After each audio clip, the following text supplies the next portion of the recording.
Hello வணக்கம். இது உங்கள் சிவி ஜோன். எல்லாரும் எப்படி இருக்கீங்க? இப்போ பார்த்தீங்கன்னா ஒரு தரமான வீடியோ என்னென்னா, பவித்ராவுக்கும் முத்துக்கும் பயங்கரமாக முட்டிக்குது. ஏன் முட்டிக்குதுன்னா, ரெண்டு பேருமே பார்த்தீங்கன்னா அவங்கவுங்க பாயிண்ட்டு கரெக்டாக தான் வைக்கிறாங்க. பட் ரெண்டு பேருக்குமே இது சம்மந்தம் இல்லாதது. பவித்ரா சொல்கிற பாயிண்ட்டு கரெக்டு, ஆனால் முத்துவை சொல்லலை. ஆனால் இங்கே கேட்க வேண்டிய இடத்துல முத்து இருக்கார், ஆனால் மற்றவங்க யாரும் கேட்கல. அதான் கொடுமை.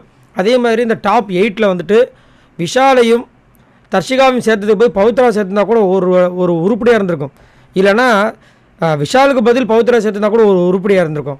விஷால்லாம் ஒரு மிக்சர் மாதிரி ஒரு அந்த டாஸ்கில் இருக்கார். ஒரு மண்ணுக்கும் பிரயோஜனம் கிடையாது.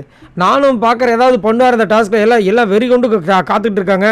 முத்து ஒரு பக்கம் பொழக்கிறாரு, அருண் ஒரு பக்கம் செய்கிறாரு, ராணா ஒரு பக்கம் பொங்குறாப்பில். இந்த மாதிரி ஒருத்தவங்க பண்ணிகிட்ருக்காங்க. விஷால் ஏதாவது பண்ணுவார்னு பார்த்தா பின்னாடி நின்றுட்டு இந்த ஏதோ கிரிக்கெட் பார்க்குறதுக்கு ஸ்டேடியத்தில் உட்காந்துட்டு இருக்க மாதிரி உட்காந்துருக்காப்புல. இதில் எல்லாம் பெரிய பிரச்சனை போயிட்டுருக்கு. மேனேஜர்ஸ்லாம் உள்ளே மீட்டிங் போட்டுருக்காங்க. இவர் குசுன்னு ரஞ்சித் கிட்ட பேசிகிட்டு இருக்கார். ஒரு டீல் போட்டுட்ருக்காரு.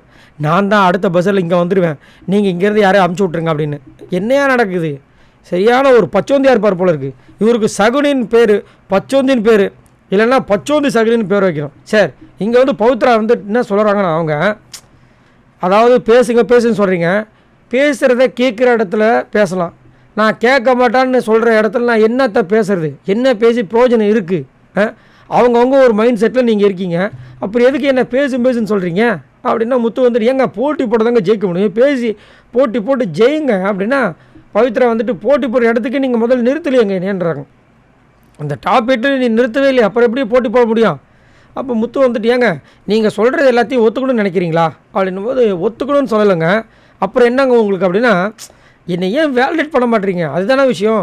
அப்புறம் ஏன் பேச வைக்கிறீங்க? கன்சிடரும் பண்ண மாட்டீங்க. கன்சிடர் பண்ணாத இடத்துலையும் நான் பேசுனா எப்படி பேச முடியும் அப்படின்ற மாதிரி அவங்க சொல்ல, முத்து கடைசியில் ஏங்க நீங்கள் சொன்னது எல்லாத்தையும் நான் கன்சிடர் பண்ணேன், உங்களுக்கு நான் கன்சிடர் பண்ணலன்னு தோணுதா அப்படின்னா, இவங்க இல்லைங்க நீங்கள் பேசுறது அப்படி தான் இருக்குன்ட்டாங்க.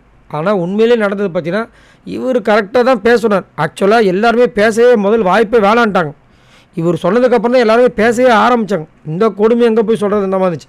இல்லைனா இந்த செலெக்ஷனே ரொம்ப மட்டம் ஒன்றுமே இல்லாமல் போயிருக்கும், மண்ணு மாதிரி போயிருக்கும். சரி, நீங்கள் உங்களோட கருத்தை சொல்லுங்கள். இங்கே பவித்ரா கேட்குற கொஷின்ஸ் எல்லாமே கரெக்டு. ஆனால் யாரை பார்த்து கேட்கணுமோ அவங்கள கேட்க முத்துக்குமரன் கிட்ட கேட்டு என்ன பிரயோஜனம்ன்றது என்னோட கருத்து. உங்களோட கருத்தை சொல்லுங்கள். பாய் நண்பரில்.